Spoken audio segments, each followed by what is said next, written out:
Good day, everyone.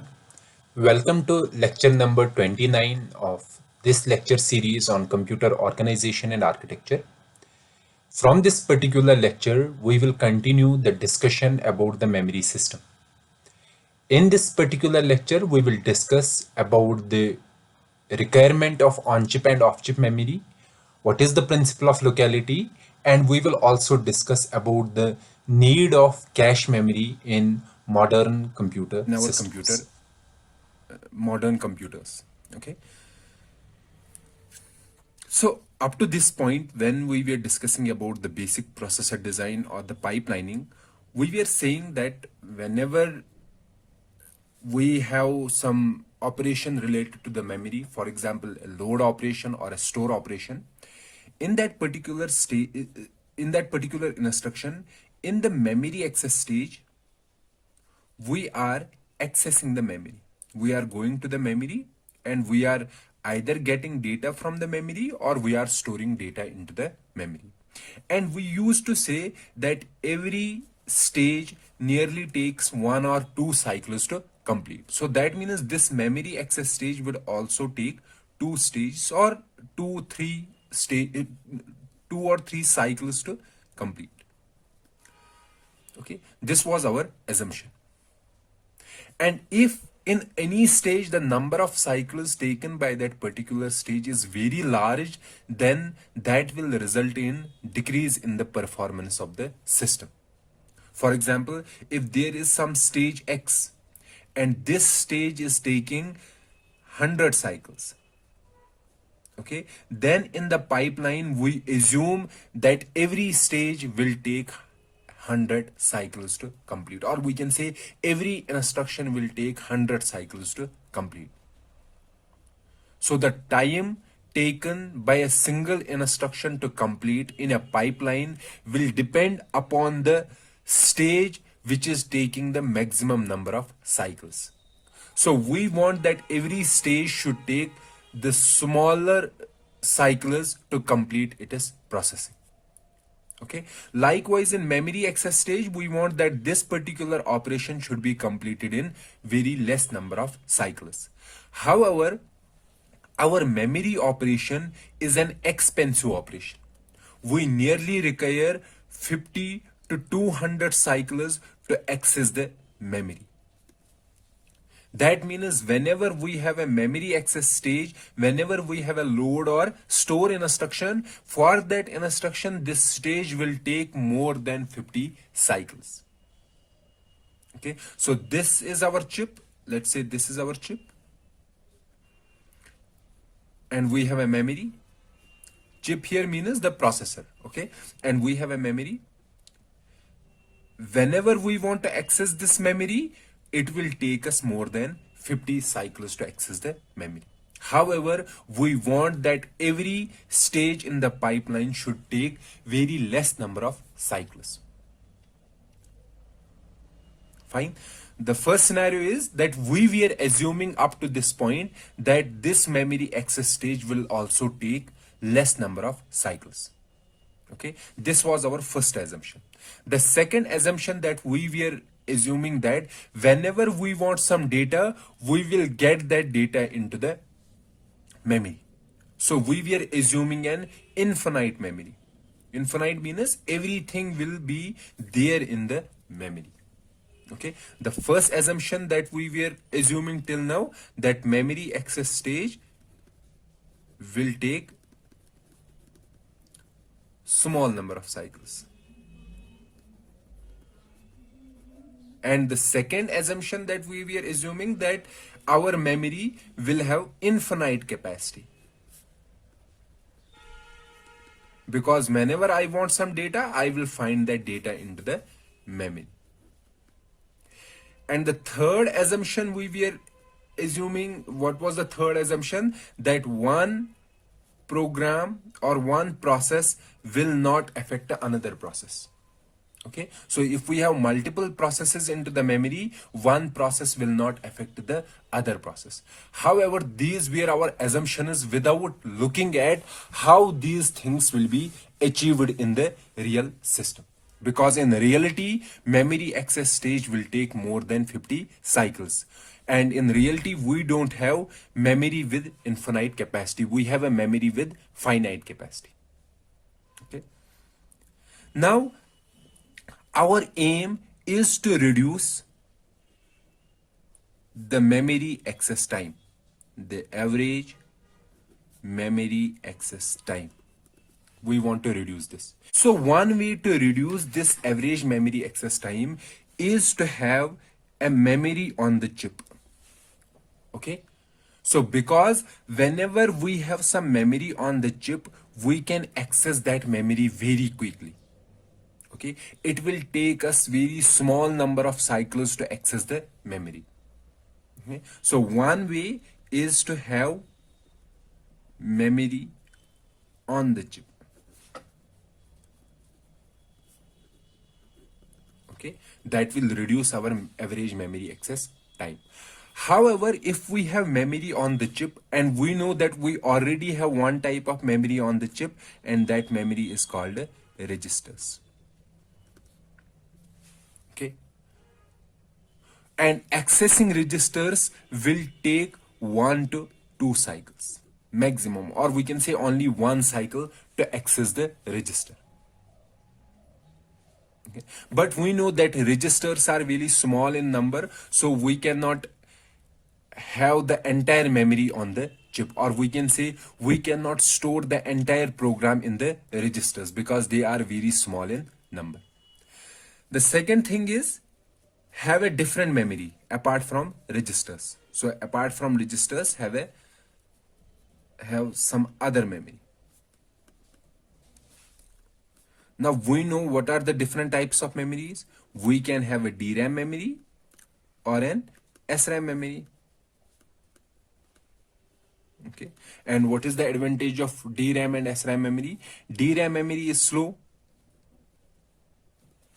fine, but takes less area. SRAM memory is fast but takes more area. Fine, we know that. DRAM is slow but takes less area. So we can take a memory and place that memory on the chip. Okay. However, there is a standard by ITRS. The standard is that the chip size should be 20 cross 20 millimeter. This is the standard area of the chip, or we can say 400 millimeter square. Fine. So having a chip with area larger than 400 millimeter square, that will result in more power consumption, and that will have more price as compared to our current chips. So both economically and in terms of power consumption, larger chips will not be feasible. They are feasible, but we will have to incur a large amount of cost, and that will result in large amount of power consumption.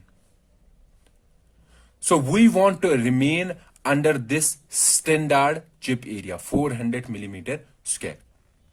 And we know our processor pipeline and other components in the chip, they already take most of the space on the chip. So we have very small amount of area available on the chip in which we can have the memory. Okay. So one way in that small area is to insert a DRAM memory. Okay. So we can have a DRAM memory inside the chip. But this DRAM memory has the disadvantage that it is very slow. Okay, so if I want to get some data from the chip, so it will take me more amount of time to get the data from that particular chip, from the DRAM memory.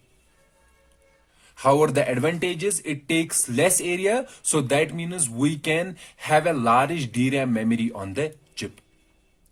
The second way is to have an SRAM memory on the chip because it is fast. So that means if I have SRAM memory on the chip, I will quickly get the data from that SRAM memory and I can use that data. So the time taken by memory access stage will be reduced.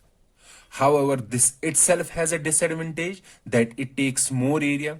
So if we have more area, but the available space is very less on the chip, so that means we can fit small SRAM memory.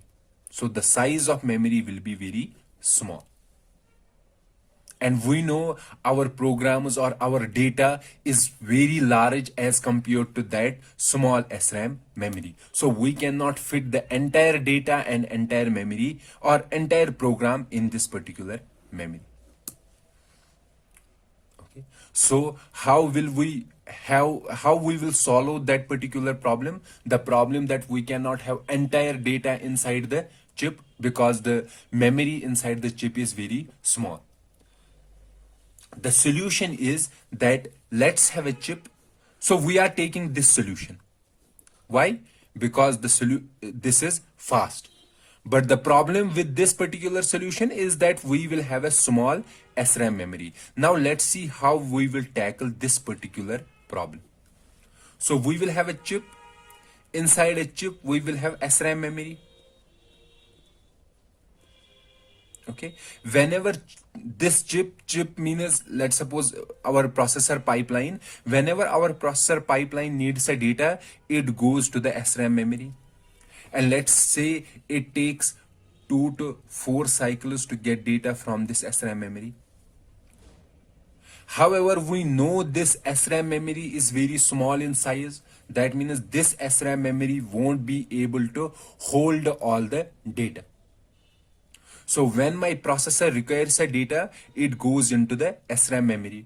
And if it finds data in this memory, then it will take that data and will continue its process.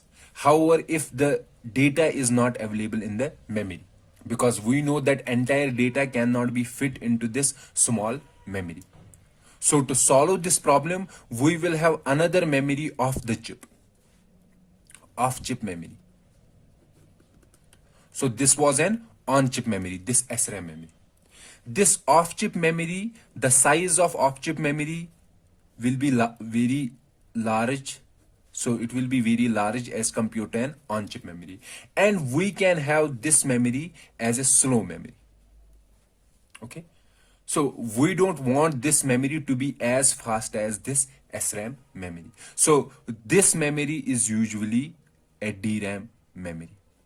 So why DRAM memory? So since we know DRAM memory is slow, but it takes less area. So that means on the same area, let's suppose we have this area, the same two memories of the same area. This is SRAM memory and this is DRAM memory. Let's say the area is same. Okay, then which one has the more capacity? This one will be having more capacity as compared to SRAM. Why? Because the DRAM cells take less area as compared to the SRAM cells. So that is why this memory is made of DRAM cells, so that it has much more capacity as compared to the SRAM memory, and also we can tolerate some extra cycles while accessing this DRAM memory. Fine. So we are designing our chip now in a way that we have some memory, SRAM memory, which is very fast on the chip, and we will have a DRAM memory of the chip that will be having large size as compared to the on-chip memory. So whenever my processor requires a data, it first checks in this SRAM memory, and if it's not able to find the data in this SRAM memory, it will go to the DRAM memory. Okay, and it will get data from the DRAM memory. So this internal memory to the chip is called cache, and this DRAM memory is usually our main memory, or which we also call the RAM, random access memory. This is our main memory or primary memory. Fine. And please remember that cache and registers are different. Cache is this small memory that is used to store the data that we get from the DRAM memory, and it has some features, so we are going to discuss those features here. Okay, so we have to discuss about the caches, okay, and how the data from this main memory is brought into the caches and how that data is then used by our processor pipeline. Okay, so before discussing the caches, we have to discuss two important concepts here. So we will discuss those concepts here first, then we will go for the discussion about the caches. The first thing is spatial locality. Spatial locality.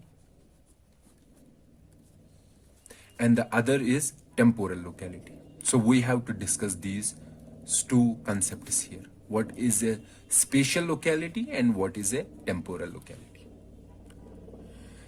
Let's say I have data in the memory. So this is my memory. I have some data in this memory. Let's say this is byte 0, this is byte 1, this is byte 2, and likewise we have other bytes. Let's say this is byte 5, then we have byte 6, then we have byte 7, then we have byte 8. Okay, so what spatial locality says, that we know that we are getting data from the memory in terms of bytes, because address is for a byte. Fine. So let's say our address is of, let's say, 8 bits. Okay, so if I give this address to the memory, how many bytes will I get from the memory? I will get 1 byte. Using how many bits? 8 bits. Spatial locality says that whenever my processor requires some data, for example, it requires this data at address 6. Okay, this is our main memory. Fine. My processor requires the data 6. Okay, spatial locality says that whenever my processor requires some data, it not only requires that data, it will require the data in its neighborhood as well. In near future. So that means if currently processor is asking for data at address 6, that means there is a high probability that it will require the data in its neighborhood. So what is the data in its neighborhood? 5 is there, 4 is there, 7 is there, 8 is there. So spatial locality says that it will also require the data in this neighborhood very frequently, or we can say in the near future. Fine. So what is spatial locality says? Spatial locality says that if my processor wants some data, then there is a high probability that it will require the data in its neighborhood as well. Okay, so I have this processor. This is my chip or the processor. So here we have a processor pipeline, and let's say this is our SRAM memory. SRAM, or we can say this is our cache. And let's say this is my main memory. Fine. Now let's say my processor needs some data. It will go to the SRAM memory. However, if it is not able to find the memory in the SRAM, okay, then it has to go to the main memory. Let's say this chip requires data X. Okay, and this X is not available in the SRAM memory. X here means address. Data stored at address X. Okay, so it is not available in the SRAM memory, so it will go to the main memory. It will get the data stored at address X. It will take that data, place that data in the SRAM cache, and then give it to the processor. Fine, this is the complete procedure. However, as I said, spatial locality says that if my processor requires data at address X, that means it will also require, there is a high probability that it will also require the data that is in the neighborhood of X. Okay, so that means if my chip or if my processor wants data X, so instead of only getting the X, let me get the other data in its neighborhood as well. I will get that data and place that data in the SRAM cache, because there is a probability that after processing this X, it will require X plus 1 or X minus 1 or X plus 2 or and X minus 2. So I will already have that data in my cache, so I don't have to go back to the main memory again. I will save some time. Okay, so spatial locality, as I'm saying, that instead of only getting the current data, get the data in its neighborhood as well and keep that data in the SRAM cache, so that in the near future there is a high probability that we will access that data. So that means we will easily get data in the SRAM cache. We don't have to go to the main memory again and again, because going back to the main memory is an expensive operation. It takes 50 to 200 cycles. So we want to avoid to go to the main memory. We want that almost all the data should be available in the SRAM cache. Okay, so whenever I have to get data from the main memory, I don't get a single byte. Okay, why don't I get the single byte only? Because I know if I am getting a single byte, there is a high probability that the data stored in its neighborhood will also be required. So instead of getting a single byte, I will get a block of data. Block of data. I will get one block. Let's say my address is of 8 bits. Okay, so using 8 bits, how many locations can be there? So there can be 2 raised power 8 locations. 2 raised power 8 locations means 2 raised power 8 bytes. Fine. So in this memory, how many bytes will be there? 2 raised power 8 bytes. Let's say I divide this memory into blocks.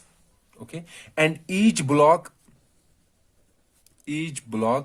has, let's say, 8 bytes. How many bytes? 8 bytes. Then how many blocks will be in this memory?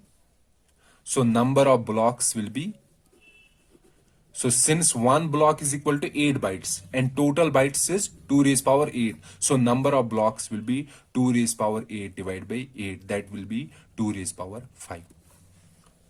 So how many blocks are there? 2 raised power 5 blocks. And in each block, how many bytes will be there? 8 bytes. Okay, so in each block we have 8 bytes. So we can say if this is my complete memory, so first we were saying that it has bytes. Now we divided bytes into blocks. And how many blocks are there? 2 raised power 5. Okay, so if I have to address each block, then how many bits will be required? 5 bits. Okay, so using 5 bits, I can get one block. Let's say I got this block number 5, for example. Okay, so I have block 5, and I know in this block how many bytes are there? 8 bytes. Okay, and we know 8 bytes will be 2 raised power 3 bytes. This, or we can say that in every block I have to choose one byte among how many bytes? 2 raised power 3 bytes. And choosing, or we can say addressing these 8 bytes, how many bits will be required? 3 bits. Okay, so we say that 5 bits will be required to address a block, and 3 bits will be required to address a byte inside a block. In the first case, first scenario, how many bits were used? 8 bits. And these 8 bits were used to address a byte. Okay. Now in this case, when we are dividing the memory into blocks, then these 8 bits will be divided into two parts. One part will be a 5 bit. Okay. This will be for a block. And these 3 bits will be for a byte inside a block. This is also called a offset. Byte inside a block. Okay. So we have to repeat this again. We will go into this, but you have to remember, let's say I have a memory. Okay. The complete address here is divided into two parts, a block address and a byte address. Why we are dividing a memory into block? We are dividing into a memory into a block so that we don't get 1 byte from the memory. Instead, we will get data from the memory in the blocks. And why we will get data from the memory in blocks? We want that instead of only getting one data, we will get the data in its neighborhood as well. And why there is a need to get the data in the neighborhood as well? Because spatial locality says if I am accessing some data, there is a very high probability that I will get the data, I will require the data in its neighborhood as well. So I am not only getting that particular data from the neighborhood, from the memory, but I am also getting the data in its neighborhood as well. So that is why instead of getting data from the memory in terms of bytes, I want to get data from the memory in terms of blocks. Fine. So is it fine? So here I said that if each block has, let's suppose 8 bytes, or we can say each block has 2 raised power x bytes. Okay, then how many bits will be required to access the byte inside a block? We will require x bits to address a byte inside a block.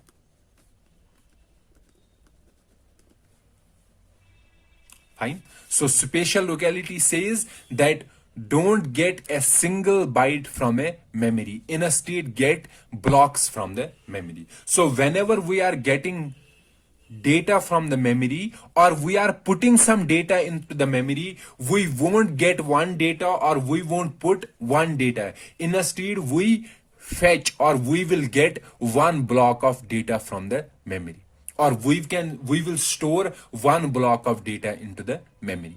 And the reasons are, first reason is that my spatial locality says that if I require some data, I will require the data in its neighborhood as well. So I am getting the neighborhood data with that data into the chip. The second reason is that we want to decrease the number of accesses to the main memory, because accessing main memory is an expensive operation. Okay, so from the spatial locality what we learned? We learned that memory transfers are in blocks. So if my processor needs data X, okay, so I won't get this data X from the memory.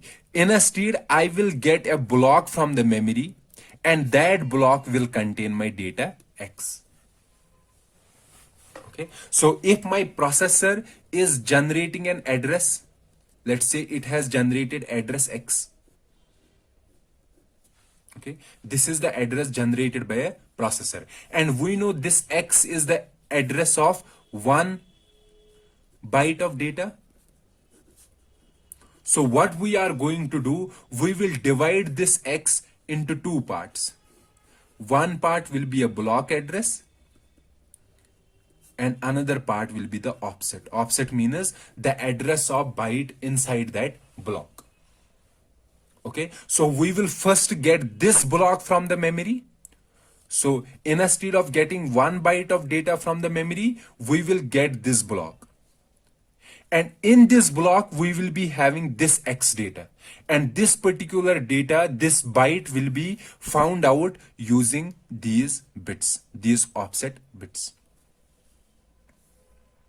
Okay.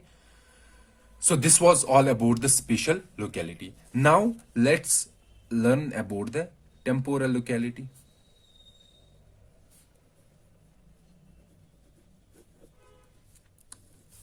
Spatial locality was saying that if I have to get data from the memory, data X, then there is a high probability that we will require the data in its neighborhood as well. So instead of getting 1 byte of data from the memory, we will get 1 block of data from the memory.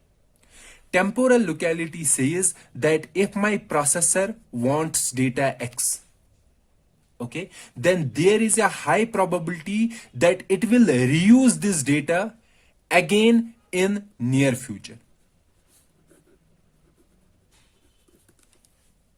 Okay, so if I have gotten this data from the memory, this X, so if I have this chip and from the memory I have got some block, okay, and why I have got some block, because I will only get data from the block when my processor needs that means my processor needs this particular block or some data in this block, okay, and I am getting this data and placing this data in my cache memory.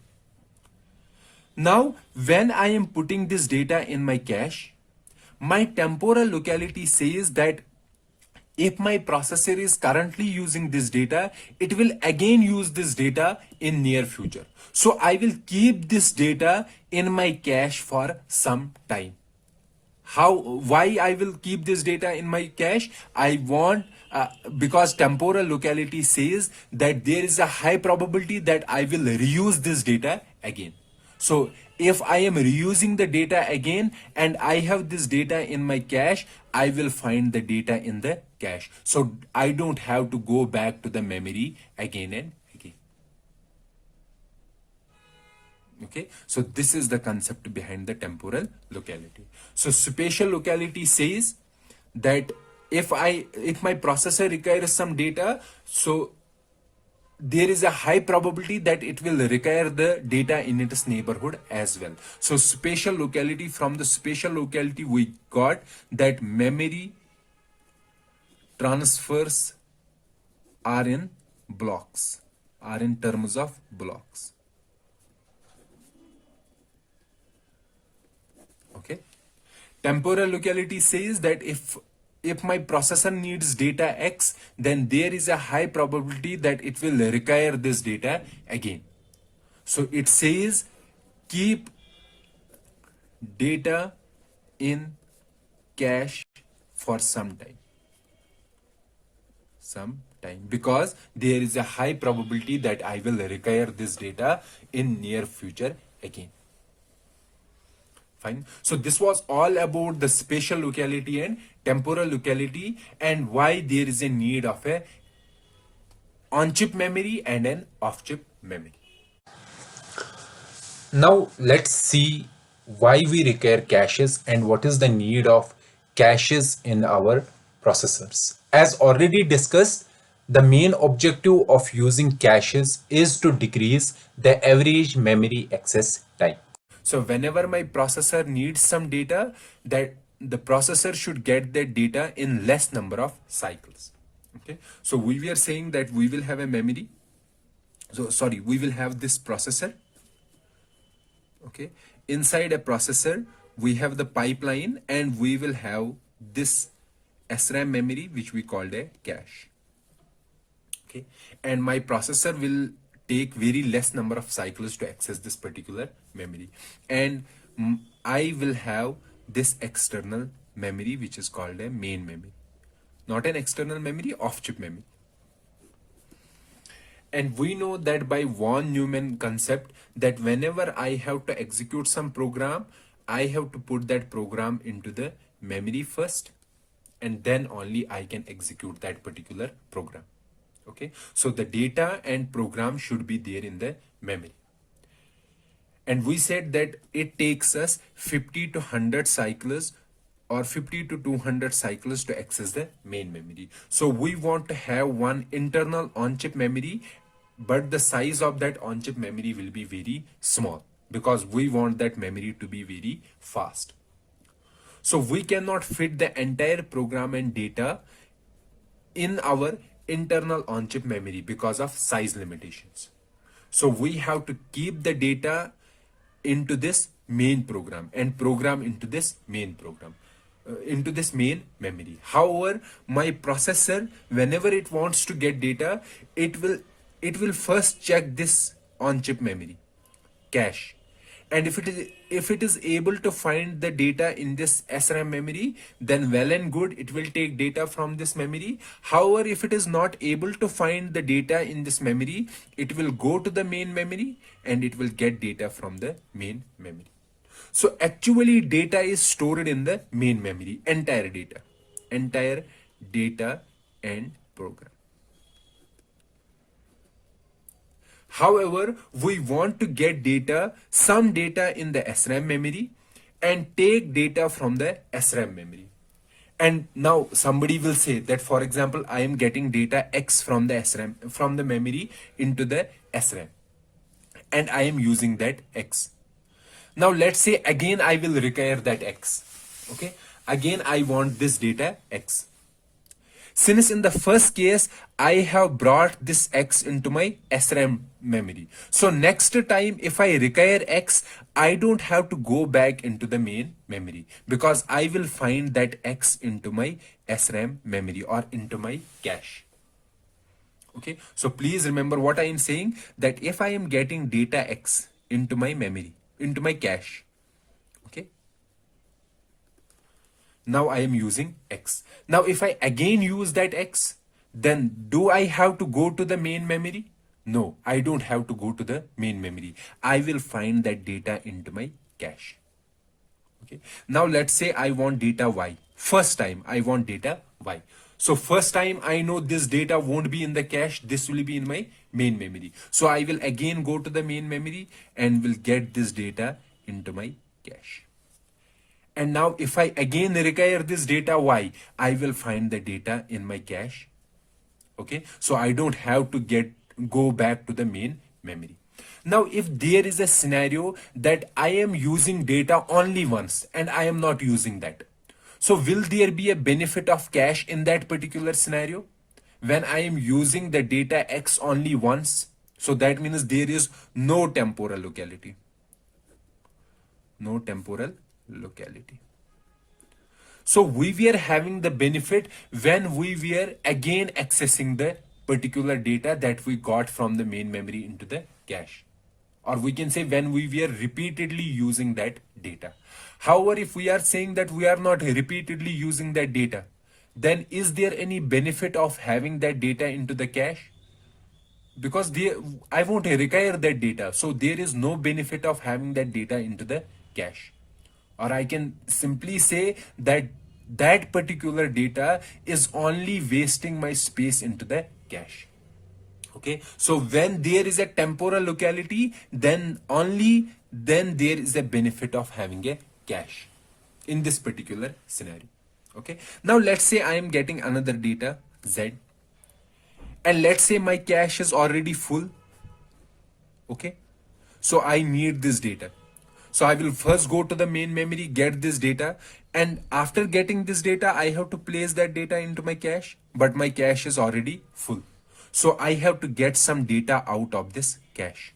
So I have to choose which data I will take out of this cache, or we have to say to which data we have to replace this Z. Okay, so we have to replace some data in this cache with this data, with data Z. So we require some replacement policies for cache.